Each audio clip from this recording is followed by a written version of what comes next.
మహేశ్వరం నియోజకవర్గం Badangpet municipal corporation పరిధిలోని అల్మస్గూడలో green zone వ్యతిరేక పోరాట సమితి నాయకులు సమావేశమయ్యారు.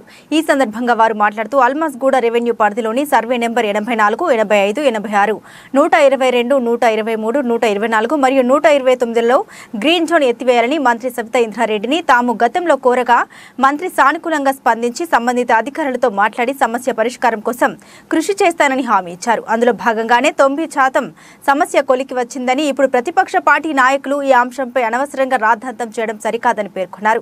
తమకు మొదటి నుండి స్థానిక బీఆర్ఎస్ కార్పొరేటర్లు మంత్రి సబితా ఇంద్రారెడ్డి అండగా ఉంటున్నారని, రాజకీయ లబ్ధి కోసమే ప్రతిపక్ష నేతలు ఇప్పుడు ఆందోళన చేస్తున్నారని తెలిపారు. ఆగస్టు 15లోగా గ్రీన్ జోన్ అంశంపై రాష్ట్ర ప్రభుత్వం తీపి కబురు అందిస్తుందని తాము ఆశిస్తున్నట్లు మీడియాకు వివరించారు.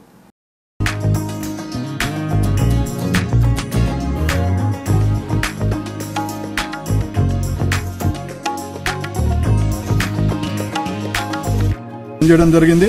సో మేడం ఆధ్వర్యంలో మా గ్రీన్ జోన్ ఐక్య కార్యాచరణ సభ్యులు మరియు కార్పొరేటర్లు అందరం కలిసి కలెక్టర్ గారికి రిప్రజెంటేషన్ ఇవ్వడం జరిగింది. సో కలెక్టర్ గారి రిప్రజెంటేషన్ అక్కడ నుంచి మున్సిపాలిటీ కమిషనర్కి పంపించడం జరిగింది. మున్సిపాలిటీ కమిషనర్ ఆర్డీఓ నుంచి ఎంఆర్ఓకి ఫార్వర్డ్ చేయడం జరిగింది.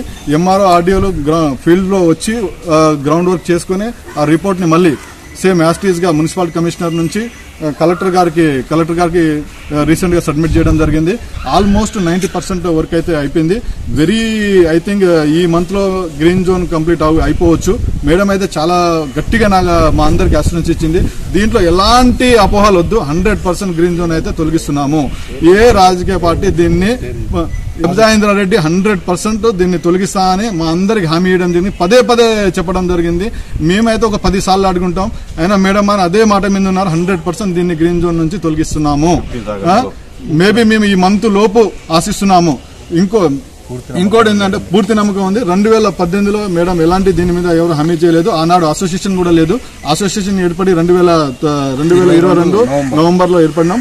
సో ఎవ్రీథింగ్ అసోసియేషన్ తరఫున మేమందరం డాక్యుమెంట్స్ కలెక్ట్ చేసి కలెక్టర్ గారికి సబ్మిట్ చేసి ప్రజెంటేషన్ కూడా ఇవ్వడం జరిగింది.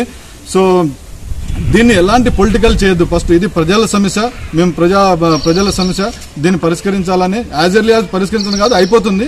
సో ఇది ఒక నా విన్నపి.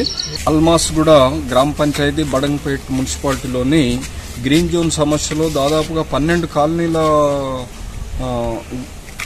రెసిడెన్షియల్ ఉన్నటువంటి వాళ్ళందరూ బాధపడుతున్నారు. ఎందుకంటే ఈ గ్రీన్ జోన్ ఉన్నది మాకు ఎట్టి పరిస్థితిలో మాకు తెలియలేదు. ఎందుకంటే మేము ఎప్పుడో 20 ఏళ్ల నుంచి తీసుకున్నాము. అది సడన్ గా అన్ని అయిపోయినాక వచ్చి ఇది గ్రీన్ జోన్ అన్నారు.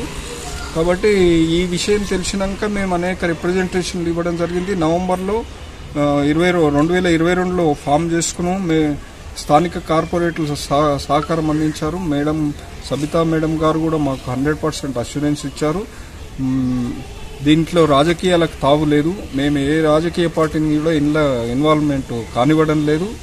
కేవలం అధికారుల ద్వారా, రాష్ట్ర ప్రభుత్వం ద్వారా మేము ఇది మాకు అనుకూలమైనటువంటి దాన్ని ఆశిస్తున్నాము.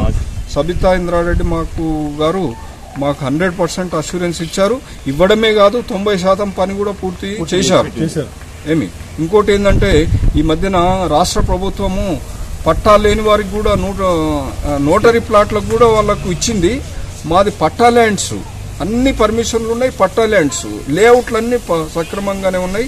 ఈ మధ్యనే కలెక్టర్ గారు, ఆర్డీఓ గారు, మున్సిపల్ చైర్మన్ గారు, తహసీల్దార్ అందరూ వచ్చి ఫీల్డ్ ఇన్స్పెక్షన్ చేశారు.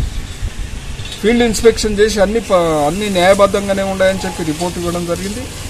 ఇది బహుశా మాకు ప్రభుత్వం తరఫున 15 ఆగస్టు కానుక ఇస్తుందని చెప్పి మేము చాలా ఆతృతతో ఎదురు చూస్తున్నాము.